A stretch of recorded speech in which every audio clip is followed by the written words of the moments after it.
that it is a proxy. It's a nudge, right? So Eleanor is just setting the tone, as well as doing something which was mentioned yesterday at the Understanding Your Clients Why. It's making sure that the people that are coming on your trip are the right people, right? If somebody encountered that and they're like, ooh, I'm not going to check those boxes. Well, then they're not going to come on that trip because they understand implicitly that this is the agreement of going on this trip, right? And that can happen in a quiet space where they're just like, oops, let me just call and reconsider this, right? And I think rather than if you were to like, are you sure you want to go on this trip? Like, oh yeah. But, so recognizing what it is, right? It's not a representation of you, but it is a tool that you can use to help set the right tone for the experience that you are going to create in person. So just a little time check here. So I just want to sort of give you guys a little bit of time as well to journal on what you aspire to. Thank you. Within the technology solutions, either that you're thinking about doing or avoiding, as Jacqueline said, the vicious loop, I should do it, I don't want to, I should do it. So if you have any of those in your mind, maybe think a little bit bigger. Think about, if I were to put in place today some systems, could I also put an application process in so that the people that I am bringing onto my retreat have actually gone through, I think again, yesterday's session, somebody said it's like a 45-minute onboarding or something like that to make sure that these are the right people for that experience. That's a bit of an extreme, but if you want to create an application process, how could technology enable something like that? Another thing I want to sort of touch on is, a lot of people were saying feeling toxic on social media, feeling toxic on their phones. To Eleanor's point, one of her things is no phones and watches on the runs. Right? A lot of our clients actually say, look, you're using this platform to make sure you're ready. So when you get to the retreat, you're done. You're off tech. Right? So we consider YouLi to be a pre-travel experience. You can use it as we've done here on the days, but if you're looking for something that is a completely technology-free on the event, consider whether or not technology leading up to that can reduce the anxiety that it's likely to result in. You're asking people to put down their phones. Oh. Right? Look at me. I can't even put down my phone while I'm talking. But if they know, because they've gone through their checklist and because they reviewed it all in advance, then they know what they're getting into and they feel comfortable with what's being expected of them and what's going to be happening. And of course, for you as an organizer, it also means that you are less anxious because you can actually see, oh, okay, yep, I have the dietary requirements, everyone. I'm not going to end up with a vegan on my island retreat and not have all the right food, right? So technology can empower you. It can lead to lower anxiety levels, but only when you let it and only when you make it serve you instead of having it sort of enforce itself on you. This is, of course, a process and a journey, but I want to really encourage you guys to dream of what that could be.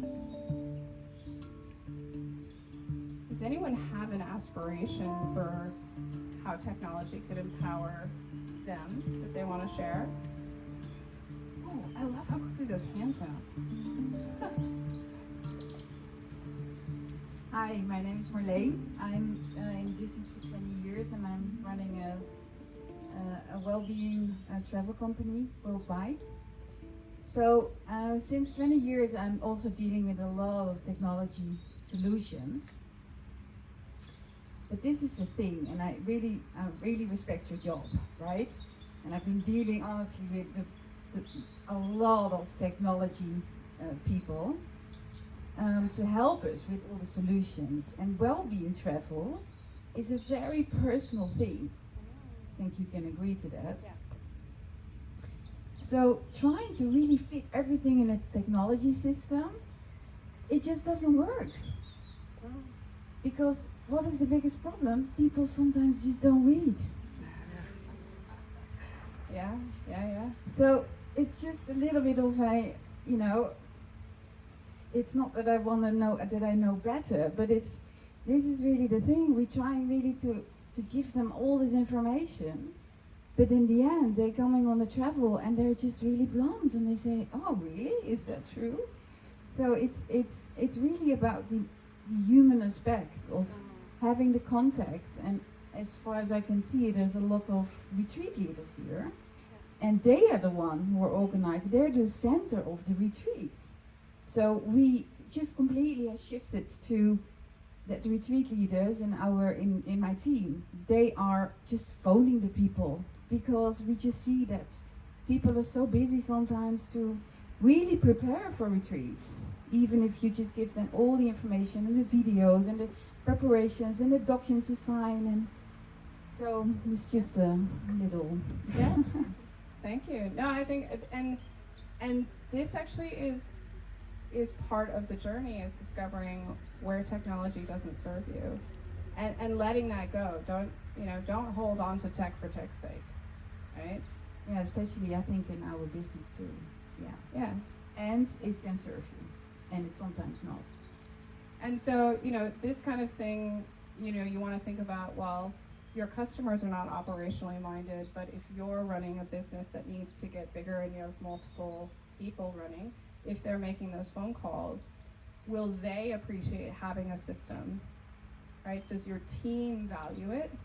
So that, so for example, Eleanor was very proud to tell me she hasn't logged into YouLi for weeks because her team's handling everything while she's traveling, right? And she knows at any time she can pop back in and see where things are. Now, again, that requires that your team is oriented in that way, and that you are oriented in a way that is valuable to your company. If you have processes that don't require that automation,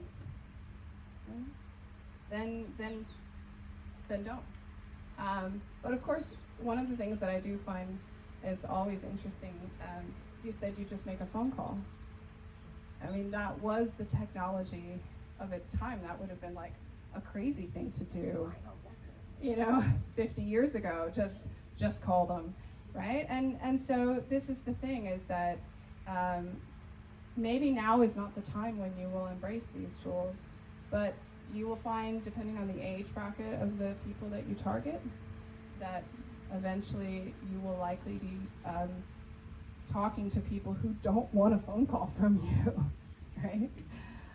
And so who are you talking to? What channels do you need to talk to them on? Because where are they coming from, and how do they want to be communicated with, right? Thank you for sharing that. I think that's, I think what's great about that is that you've tried some things, you found it didn't work, and you're adjusting based on what is beneficial to your audience. That's the most important thing when you're bringing technology into your experiences. I had another hand up in the back.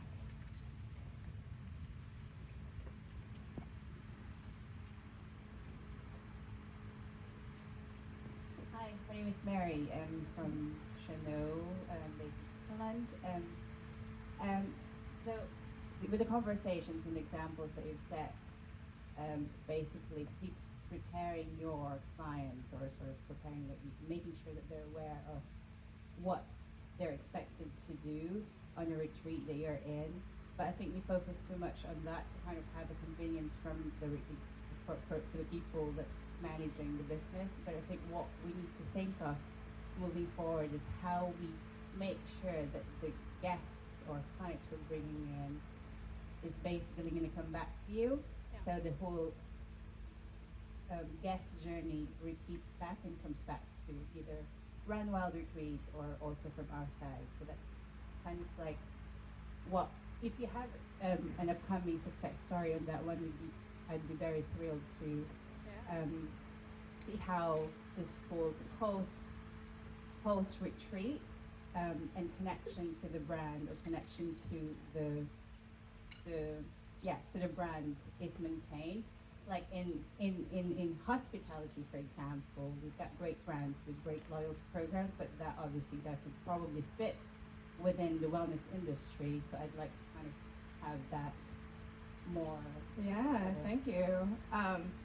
Love that question. We're actually in the process of working with a community called Solo Female Travelers, who's actually creating a club of solo female travelers, and they're using us as the back end to power their experiences, and they're creating a portal where people come in and they can manage all the trips that they're going on. They can connect with other fellow travelers so that they're traveling with someone that they know or that they've traveled with before. And so that audience really wants a place where they can see all of that. They want to see who are all the other solo travelers and what are the upcoming trips, and am I booked in with Amanda? Oh no, she's not on that one, let me switch to this other one. So that's the kind of thing in terms of building loyalty that, you know, platforms can do, assuming your audience wants to interact with that. And that's a really important thing. So, you know, maybe an 80-year-old traveler, not so interested in a platform like that. But yeah, so I think loyalty is an incredibly powerful thing, and most of our clients actually, primarily their business is loyalty and return customers. So what's great about that is they have all this information, and so that's available already, you know, in terms of not having to sort of reacquire that customer, right? And this gets into a whole data conversation, which we don't need to do today, but if you want to talk more about loyalty solutions, I would love to have that conversation. And so on that point, I will say, every one of you, if you would like to claim a free discovery chat with us, we will talk to you about where you're at, what your challenges are, and we'll either offer solutions that we can, or we'll suggest kind of where you might go to find your guides on your technology journey. And I just want to really thank you guys for being here and being willing to share your thoughts. If you do have any thoughts you want to share with me one-on-one, please feel free to do so. And let's give a big hand to Chris. Let's close this out.